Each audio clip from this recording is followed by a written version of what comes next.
राष्ट्रपति द्रौपदी मुर्मू सूरीनाम के दौरे पर, समकक्ष चंद्रिका प्रसाद संतोखी ने किया राजकीय स्वागत। सूरीनाम में भारतीयों के आगमन की 150वीं वर्षगांठ पर आयोजित समारोह में होंगी मुख्य अतिथि।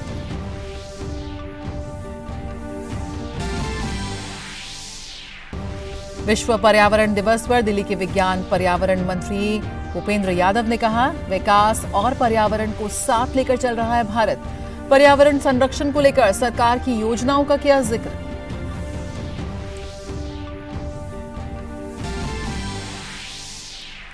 ओडिशा के बालासोर में रेल हादसे के बाद दोनों लाइनों पर रेल सेवा बहाल। सवारियों को लेकर निकली कोरोमंडल एक्सप्रेस। रेल मंत्री ने कहा, अभी खत्म नहीं हुई है जिम्मेदारी।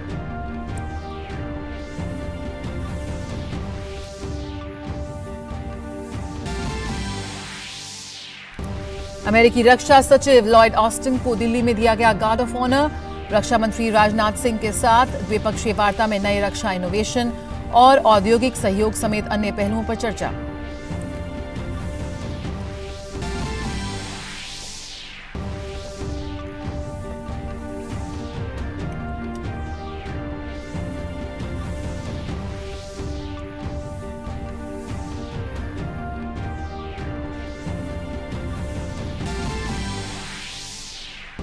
और नोवाक जोकोविच ने रिकॉर्ड 17वीं बार फ्रेंच ओपन के क्वार्टर फाइनल में बनाई जगह। राफेल नडाल ने रिकॉर्ड को तोड़ा। कार्लोस अल्कराज ने भी क्वार्टर फाइनल में बनाया स्थान।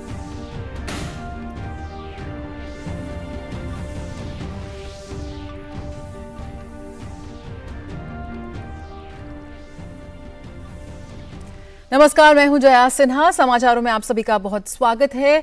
शुरुआत करेंगे इस वक्त की अहम खबरों के साथ। राष्ट्रपति द्रौपदी मुर्मू सूरीनाम और सर्बिया की आधिकारिक यात्रा पर हैं। कल वो सूरीनाम की राष्ट्रपति चंद्रिका प्रसाद संतोखी के निमंत्रण पर सूरीनाम पहुंच गए। यहां उनके समकक्ष ने राजकीय सम्मान के साथ उनका स्वागत किया। राष्ट्रपति मुर्मू आज सूरीनाम के राष्ट्रपति के साथ एक प्रतिनिधिमंडल स्तरीय बैठक करेगी। बाद में ऐतिहासिक महत्वपूर्ण स्थलों का वो दौरा करेंगी। अपने इस दौरे में राष्ट्रपति मुर्मू सूरीनाम में भारतीय प्रवासियों से संवाद भी करेंगी। उनकी यात्रा का फोकस दोनों देशों के व्यापारिक समुदायों को व्यापार के अवसरों की संभावनाओं का पता लगाने के लिए प्रोत्साहित करने पर होगा। इस दौरे का ऐतिहासिक महत्व इसलिए है क्योंकि राष्ट्रपति भारतीयों के सूरीनाम में आगमन की आज मनाई जा रही 150वीं वर्षगांठ के समारोह में मुख्य अतिथि होंगी।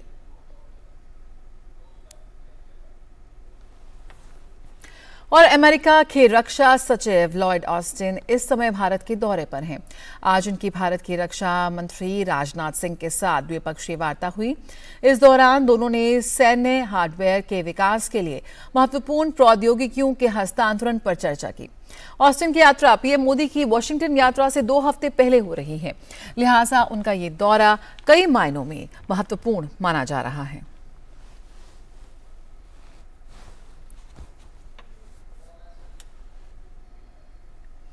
रक्षा मंत्री राजनाथ इसके साथ बातचीत से पहले अमेरिकी रक्षा सचिव को दिल्ली के मानेकशॉ सेंटर में औपचारिक गार्ड ऑफ ऑनर दिया गया।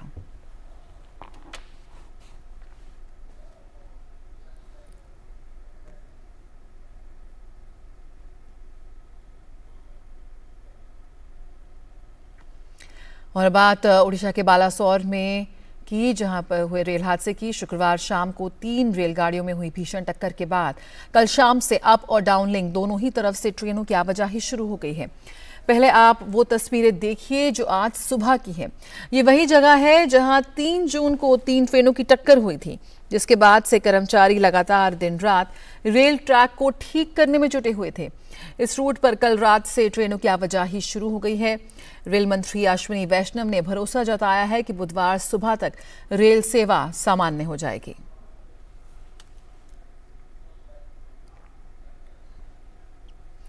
रेल मंत्री अश्विनी वैष्णव हादसे के बाद से लगातार दुर्घटनास्थल पर मौजूद हुए हैं। इस बीच कल देर रात मीडिया से बात करते हुए रेल मंत्री भावुक हो गए। उन्होंने कहा कि हमारा दायित्व अभी खत्म नहीं हुआ है। हमें ये सुनिश्चित करना है कि जो खो गए हैं जल्द से जल्द उनके परिवार के लोग उनके पास पहुंचे। रेलवे बोर्ड ने दुर्घटना के कारण तलाशने और जिम्मेदार लोगों की पहचान करने के लिए सीबीआई जांच की सिफारिश की है।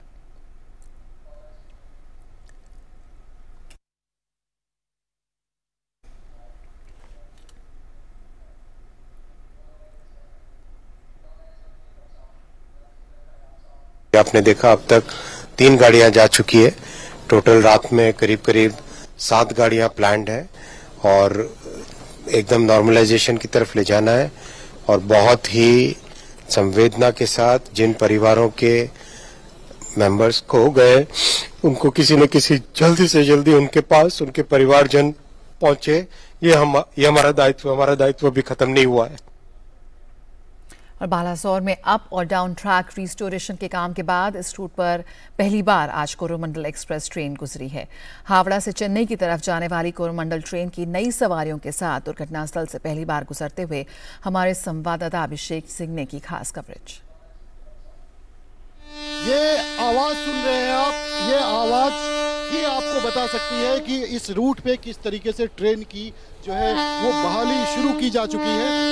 ये ट्रेन ये अप लाइन है जो कि यहाँ से कोलकाता से होके पुरी के लिए जा रही है। और हमारे सामने जो है चेन्नई मेल यानी कोरोमंडल एक्सप्रेस, देखिए जो कोरोमंडल एक्सप्रेस जो दुर्घटनाग्रस्त हुई थी उसी की नई रैक जो है ये यहाँ से जा रही है। जो भीषण हादसा हुआ था कोरोमंडल एक्सप्रेस का उसके जगह पर इस नए कोच को जो यहाँ पे लगाया गया है। और ये ट्रेन जो है कोरोमंडल एक्सप्रेस अब इस रूट पर दुर्घटना के बाद पहली बार आप इस तस्वीरों में देख सकते हैं कि कोरोमंडल एक्सप्रेस दुर्घटना स्थल से जो है वो अब इसके नए रैक जो है वो चेन्नई के लिए रवाना हो रही है। तमाम जो पैसेंजर्स यहाँ पर फंसे हुए थे वो सभी पैसेंजर्स कलकत्ता हावड़ा से लेकर के शालीमार स्टेशन से लेकर के जो चेन्नई जाने वाले थे उनके लिए बहुत बड़ी राहत की खबर है। पूरे साउथ के लिए बहुत बड़ी राहत की खबर। ट्रेनों के आवागमन को इस रूट पे जो ये डाउन लाइन का यानी कि हावड़ा जा रहा है इसे भी सुचारू किया जा चुका है। सिर्फ 51 घंटे में, महज 51 घंटे में जो रिकॉर्ड टाइम में इसे पूरा किया जा चुका है। और ये खास तस्वीर है, ये बहुत खास तस्वीर है, खास तौर पे इसलिए कि ये कोरोमंडल एक्सप्रेस है। कोरोमंडल एक्सप्रेस जिसमें सबसे ज़्यादा जो है कैजुअल्टी हुई, जिसमें सबसे ज़्यादा लोग जो है वो घायल हुए, इसी जगह पर तकरीबन 128 किलोमीटर की रफ्तार से वो टकराई थी मालगाड़ी से। और उसके बाद बेंगलोर हावड़ा दुरंतो एक्सप्रेस से डिरेलमेंट के कारण टकराई जिसमें इतनी बड़ी कैजुअल्टी हुई, इतने लोग जो है घायल हुए। ये तस्वीर में देखिए आप पैसेंजर्स भी जो है ट्रेन के अंदर वो आपको नज़र आ रहे होंगे। तमाम इस ट्रेन को बहुत ही चर्चित ट्रेन है ये साउथ के लिए। राजधानी का दर्जा इसे दिया जाता है, इसके सुपर फास्ट स्पीड को लेकर के हो या फिर इसकी जो टाइम टेबल को लेकर के। ये ट्रेन बहुत ही खास है और ये पहली तस्वीर है कोरोमंडल एक्सप्रेस की जो आप दूरदर्शन न्यूज़ पे देख रहे हैं। इस लाइन को 51 घंटे के अंदर रेल मंत्री यानी रेल के मुखिया खुद स्वयं जब इस पूरे अप और डाउन के रूट को जो है उन्होंने चालू किया, उसके बाद से कई ट्रेनों का आवागमन हुआ। लेकिन ये पहली तस्वीर कोरोमंडल एक्सप्रेस की जो आप दूरदर्शन पर देख रहे हैं। Abhishek Singh, DD news, Balasore. जी हाँ, लगातार बालासोर से हमारे संवाददाता अभिषेक सिंह आप तक सूचनाएं पहुंचा रहे हैं। दुर्घटनास्थल के नजदीक जिनका सबसे पहला घर है यानी इस घटना के पहले चश्मदीद, उनसे बात की अभिषेक ने। आइए देखिए खास रिपोर्ट। जो जिन लोगों को निकाला उनको घर पे लेके आए, घर पे लेके आए, वहाँ पानी पिलाए। इतना ब्लड यहाँ पे गिरा हुआ था, यहीं पे एक आदमी मतलब इसको लेके आए, यहीं पे बैठे बैठे 10 या 15 मिनट के अंदर यहीं पे मर गए वो लोग चोट की वजह से। जी मतलब सर पे चोट लगा था तो यहीं पे वो मर गए। फिर आप क्या बोगी के अंदर गए? बोगी से बोगी के अंदर कैसा था? मतलब वो सब टूटा फूटा पड़ा था उसको, मतलब बहुत मुश्किल से। और शीशा तोड़ के फिर एसी बगी में शीशा तोड़ के अंदर फिर जाके ये करना पड़ा। मेरा एक भतीजा है, उसका पैर में चोट लगा है, इतना सा मतलब यहाँ पे पूरा कट गया। अभी हॉस्पिटल गया है, उसको ड्रेसिंग करके आएगा अभी। मतलब काफी विभत्स बन जाए, काफी विभत्स, उसको मतलब बयान नहीं कर सकता मैं। जी, तो आप समझ सकते हैं इन्होंने अपने आंखों से देखा इस एक्सीडेंट को। पहला घर है इनका इस ट्रैक के बाद, और इन्होंने इस जो ये दर्दनाक हादसा रहा उसे शायद ये बया भी नहीं, सोचना भी नहीं चाहते कि कितना बड़ा ये हादसा था। वो कहते कि भगवान ना करे ऐसा दिन किसी और को देखना पड़े। लेकिन स्थानीय लोगों की जो मदद है वो काबिले तारीफ है। Abhishek Singh, DD news, Balasore. और ओडिशा में हुए ट्रेन हादसे पर भारत के प्रति दुनिया भर से जिस तरह से एकजुटता और सहानुभूति देखने को मिल रही है, उस पर विदेश मंत्री डॉक्टर एस जयशंकर का बयान आया है। नामीबिया में उन्होंने कहा कि विश्व हमारे पक्ष में खड़ा है। मैं आपको ये कहूँगा कि दुनिया भर से बहुत लोगों ने और यहाँ के जो विदेश मंत्री जो हैं उन्होंने भी अपनी सॉलिडारिटी प्रकट की है, अपनी सिंपैथी भेजी है। मुझे भी बहुत फॉरेन मिनिस्टर्स और बाकी जो दोस्त जो दुनिया में हैं उनका भी मैसेज आया है, प्रधानमंत्री जी को भी आया है।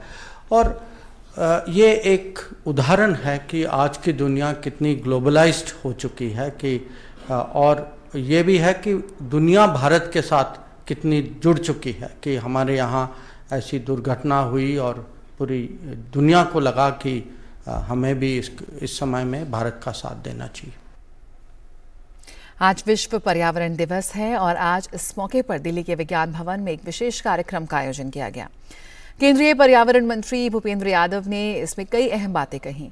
उन्होंने कहा कि भारत सरकार की नीतियां ऐसी हैं कि विकास और पर्यावरण दोनों में संतुलन बनाकर रखा गया है। उन्होंने कहा कि पीएम मोदी के नेतृत्व में पर्यावरण के संरक्षण के लिए जो प्रतिबद्धता जाहिर की गई है, पर्यावरण मंत्री ने Mishti the mangrove initiative for shoreline habitats and tangible income scheme भी लॉन्च की।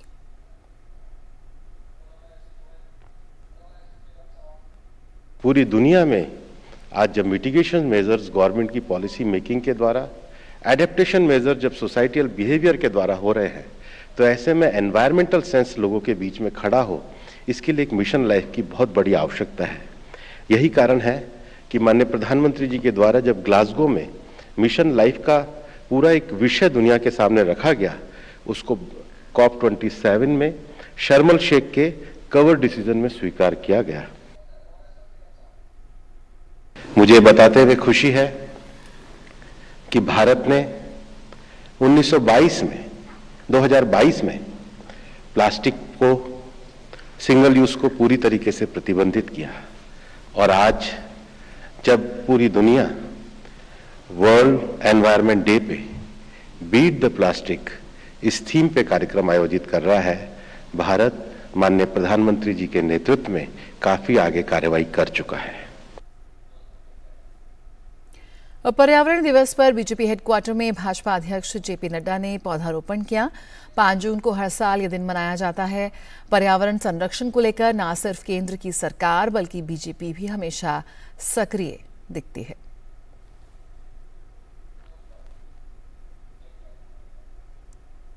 प्रयागराज में संगम के तट पर एक पृथ्वी और बन गई है। जी हां, आज पर्यावरण दिवस के खास अवसर पर सैंड आर्टिस्ट अजय और मनोज ने रेत से 15.24 मीटर के गोले में पृथ्वी की आकृति बनाई है, जिसमें 120 फीट लंबे और 40 फीट चौड़ाई वाले हिस्से में अंग्रेजी में वर्ल्ड एनवायरनमेंट डे लिखा है। अपनी सैंड आर्ट के जरिए इन कलाकारों ने पर्यावरण संरक्षण के लिए अपील की।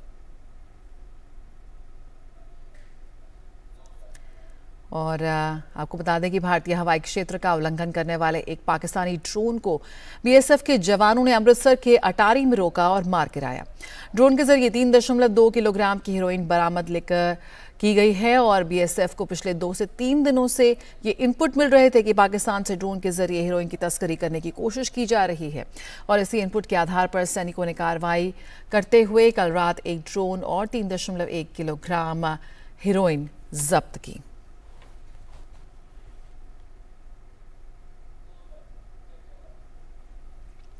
बिहार के भागलपुर में अगवानी सुल्तानगंज पुल गिरने से कोई हताहत तो नहीं हुआ, लेकिन इस घटना के बाद लोगों में गुस्सा जरूर देखने को मिल रहा है। पिछले साल भी इसी पुल का यही हिस्सा गिरा था। इस पुल के गिरने के बाद आज सुबह की एक तस्वीर भी सामने आई है। लोगों का कहना है कि अभी पुल पर गाड़ी भी नहीं चली, अगर गाड़ी चलेगी तो पता नहीं क्या होगा, लिहाजा इसकी जांच होनी चाहिए। ये पुल खगड़िया और भागलपुर जिलों को जोड़ने के लिए बनाया जा रहा है। कल रात इस पुल के गिरने का जो वीडियो सामने आया, उसे देखकर हर किसी की आंखें खुली रह गई। इसके बाद से बिहार सरकार का कामकाज भी सवालों के दायरे में आ गया है। हालांकि नीतीश कुमार ने इस घटना की जांच के आदेश दे दिए हैं। 5,000 से ऊपर आदमी पहुंच गया यहाँ पे। घायल कोई हुआ था? घायल नहीं हुआ है। घायल कोई नहीं। क्या लगता है पुल चालू रहती तो संख्या होती घायलों की? हाँ, तो यदि वहाँ आदमी रहता तो घायल तो पूरा होता। वो आदमी हटा दिया गया पहले। सुन करके जो है ना बहुत ही ताज्जुब लगा, जैसा लगा कि जैसे जो है ना ऐसा घटना होना ही नहीं चाहिए, सकना है। भविष्य में अगर पुल निर्माण भी हो जाता है तो कुछ लोग कहना है कि चढ़ने से भी डरेंगे। बहुत ही भयानक स्थिति है। देखा कि छोटा सा एक टुकड़ा गिरा, उसके बाद जब मैंने देखा कि छोटा सा टुकड़ा गिरा, आवाज हुआ, तो हम देखे कि पाया क्यों धस रहा है, तो इधर एक धस गया। उसके बाद 3 मिनट के अंदर सब गिर गया पूरा। बगल में नाव लगी थी, गंगा घाट जो नाव चलती है, वो नाव में आदमी सब उथल पुथल करने लगा, आदमी चिल्लाने लगा। उसके बाद देखे इधर उधर भागने लगा, तो हम लोग जाके उसका सहारा दिया कि भाई रुकिए, नाव बंधा हुआ था इसलिए कुछ नहीं हुआ। नाव में पूरा बेग चल रहा था पानी में। पिछले साल यही 5 नंबर पाया गिरा और जिसमें सेगमेंट खाली गिरा था, पाया रह गया था और सब टूट के बिखर गया। अभी तो सब पाया था, सब टूट गया। और विश्व पर्यावरण दिवस के मौके पर हैदराबाद में तीसरे हेल्थ वर्किंग ग्रुप की बैठक में आए डेलीगेट्स ने आज पाला पिटा साइकिलिंग पार्क में सुबह साइकिल चलाकर पर्यावरण संरक्षण का संदेश दिया। इस मौके पर केंद्रीय स्वास्थ्य राज्य मंत्री डॉक्टर SP सिंह बघेल ने भी डेलीगेट्स के साथ साइकिल चलाई और कहा कि साइकिल न केवल पर्यावरण को बचाती है बल्कि स्वास्थ्य के लिए भी बेहद फायदेमंद है। यह हमारे लिए परम सौभाग्य की बात है कि जब G20 का डेलीगेशन हैदराबाद में है और आज पर्यावरण दिवस है 5 जून को, तो हमारे G20 के इस पूरे डेलीगेशन के इंचार्ज जो लव अग्रवाल जी हैं, आज इस पार्क में हम लोगों ने अपने विदेशी भाई बहनों के साथ जो G20 के मेंबर हैं, यहाँ साइकिलिंग करके ये संदेश देने का काम किया है कि इस समय देश को सबसे बड़ा खतरा गिरते हुए भूजल स्तर से, ओजोन लेयर, क्लाइमेट चेंज और ग्लोबल वार्मिंग, ये बड़े करंट इशू हैं। तो पर्यावरण को बचाना है, हमें हिमालय को भी बचाना है, ग्लेशियर पिघल रहे हैं। और ओपेक प्लस से जुड़े देशों की घंटों तक चलने वाली बैठक के बाद सऊदी अरब ने कहा है कि वह तेल की गिरती कीमतों पर काबू के लिए इसके उत्पादन में प्रतिदिन 10 लाख बैरल की कटौती करेगा। सऊदी की ऊर्जा मंत्री प्रिंस अब्दुल अजीज बिन सलमान ने एक बयान में इसका खुलासा किया। उन्होंने तेल बाजार को स्थिर करने के लिए हर संभव प्रयास करने का वादा किया है। सऊदी अरब जुलाई में अपने उत्पादन को 90 लाख बैरल प्रतिदिन से काम करने वाला है और इसके अलावा अतिरिक्त स्वैच्छिक कटौती का विस्तार कर सकता है। जून 2021 के बाद से सऊदी अरब के लिए ये सबसे कम उत्पादन स्तर होगा। इससे पहले ओपेक प्लस के सदस्य देशों द्वारा उत्पादन में 2 बार कटौती की गई थी, लेकिन इससे तेल की गिरती कीमतों पर काबू नहीं पाया जा सका था। As we have done in April, whereby the countries that had agreed to do the voluntary cuts have extended that voluntary cuts to end of 24, which is 1 million barrel of reduction for the start that starts at the 1st of July, and that million is also extendable. We as a cluster of 23 countries, we will do whatever it is necessary to bring stability to this market. और Sudan में हालिया संघर्ष विराम समझौते की अवधि समाप्त होने के साथ ही खार्तूम में फिर से हिंसा भड़क उठी, जिसके परिणाम स्वरूप सूडान के अशांत दारफुर क्षेत्र में संघर्ष में दर्जनों लोगों के मारे जाने की खबर है। एक टेलीविजन फुटेज में विराम की अवधि समाप्त होने के बाद रविवार को राजधानी के ऊपर काला धुआं देखा गया। राजधानी खार्तूम में लड़ाई के कारण बड़े पैमाने पर लूटपाट हुई है और नुकसान पहुंचा है। इसके साथ ही स्वास्थ्य सेवाओं में गिरावट आई है और बिजली और पानी की कटौती समेत खाद्य आपूर्ति में कमी देखी गई। इजरायल ने रविवार को इजिप्ट से लगी अपनी सुरक्षित सीमा पर गोलीबारी में मारे गए 3 सैनिकों को दफना दिया और मौतों की विस्तृत और गहन जांच की घोषणा की। वहीं इजिप्ट ने अपने सुरक्षा बलों के एक सदस्य पर नेगेव रेगिस्तान में संघर्ष का आरोप लगाया है, जो ये कहते हुए मारा गया था कि जब वह इजरायली सैनिकों का सामना कर रहा था तब वह मादक पदार्थों की तस्करों की खोज में सीमा पार कर गया था। इसी के साथ इजिप्ट का कहना है कि वह इस घटना की जांच के लिए इजरायल के साथ काम कर रहा है।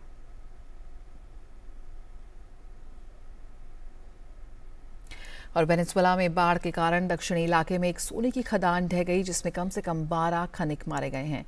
वेनेजुएला के बोलीवर राज्य में एल कैलाओ में स्थित तालावेरा खदान में बुधवार को भारी बारिश के कारण बाढ़ आ गई, लेकिन बचावकर्मी शनिवार से पहले तक बचाव कार्य पूरा नहीं कर सके। अधिकारियों ने कहा कि अन्य 112 लोगों को बचा लिया गया है।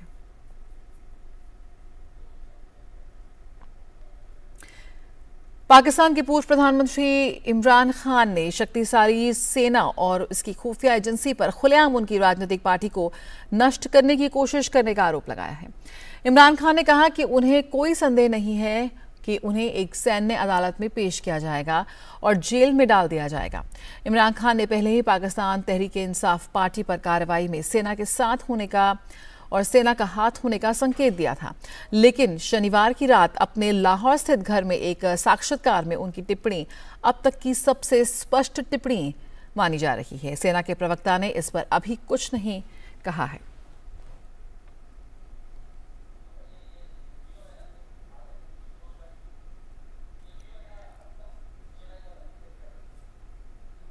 कहते हैं कि कृषि को अगर वैज्ञानिक तरीके से किया जाए तो किसान दोगुना लाभ कमा सकते हैं।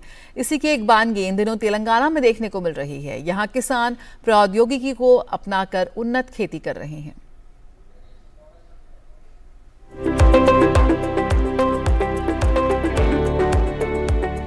कहते हैं कृषि को अगर वैज्ञानिक तरीके से किया जाए तो किसान दोगुना लाभ कमा सकते हैं। इसी की एक बानगी इन दिनों तेलंगाना में देखने को मिल रही है। यहाँ किसान टेक्नोलॉजी को अपनाकर उन्नत खेती कर रहे हैं। ये हैं तेलंगाना के विकाराबाद जिले के किसान जो कीटनाशक छिड़काव के संचालन के लिए किसान ड्रोन का इस्तेमाल कर रहे हैं। कृषि वैज्ञानिकों का मानना है कि ड्रोन कृषि को लाभदायक बनाने में मदद कर सकते हैं। विशेष रूप से कीटनाशक छिड़काव के संचालन के लिए इसकी क्षमता का दोहन करने की आवश्यकता है। दरअसल खेती में मजदूरों की कमी की समस्या किसानों को लगातार परेशान कर रही है। किसानों को कभी कभी फसलों पर समय पर कीटनाशकों का छिड़काव करने के लिए श्रम शक्ति प्राप्त करने में कठिनाई होती है, जिससे फसल की उपज प्रभावित होती है। फसलों पर कीटनाशकों के छिड़काव के लिए प्रति एकड़ 200 लीटर पानी की आवश्यकता होती है, लेकिन ड्रोन छिड़काव के लिए प्रति एकड़ केवल 16 लीटर पानी की आवश्यकता होती है। मानव श्रम से एक दिन में केवल 2 से 3 एकड़ भूमि पर ही कीटनाशकों का छिड़काव किया जा सकता है, जबकि यदि मानव श्रम के स्थान पर ड्रोन का उपयोग किया जाता है तो स्प्रे करने के लिए 15 से 20 मिनट। कीटनाशक का छिड़काव एक समान मात्रा में और एक समान ऊंचाई पर किया जा सकता है। खेती की लागत कम हो जाती है और लाभ ड्रोन के उपयोग से बढ़ जाता है।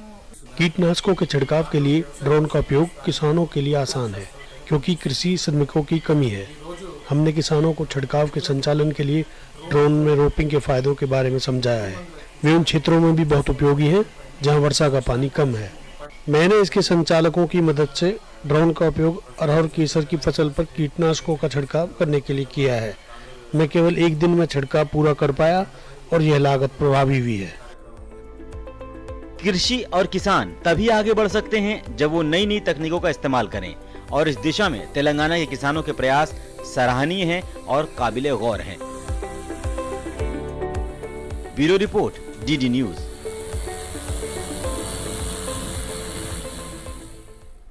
और आइए बात करते हैं नोवाक जोकोविच की। जी हां, दिग्गज टेनिस खिलाड़ी नोवाक जोकोविच ने रिकॉर्ड 17वीं बार फ्रेंच ओपन के क्वार्टर फाइनल में जगह बना ली है। जोकोविच ने चौथे दौर के मुकाबले में जॉन पॉल वेरिलस को हराने में सफलता पाई। जोकोविच को अंतिम 8 में पहुंचने के लिए ज्यादा मेहनत नहीं करनी पड़ी। उन्होंने मुकाबले को सीधे सेट में 6-3, 6-2, 6-2 से अपने नाम किया। इसी के साथ जोकोविच ने राफेल नाडाल के 16 बार फ्रेंच ओपन के क्वार्टर फाइनल में पहुंचने के रिकॉर्ड को तोड़ दिया। पुरुष शक्ल में विश्व के नंबर 1 खिलाड़ी और शीर्ष वरीयता प्राप्त स्पेन के कार्लोस अल्कराज ने भी आसान जीत के साथ क्वार्टर फाइनल में स्थान बनाया है। अल्कराज ने इटली के लोरेंजो मुसेटी को सीधे सेट में शिकस्त दी।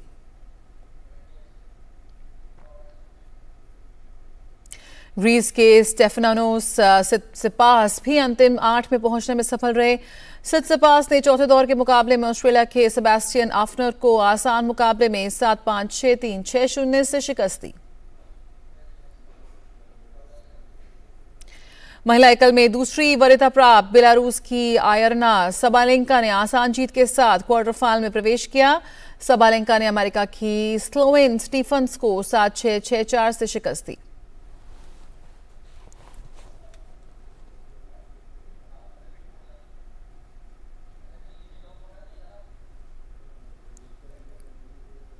और इस वक्त की सुर्खियों पर डाल लेते हैं नजर।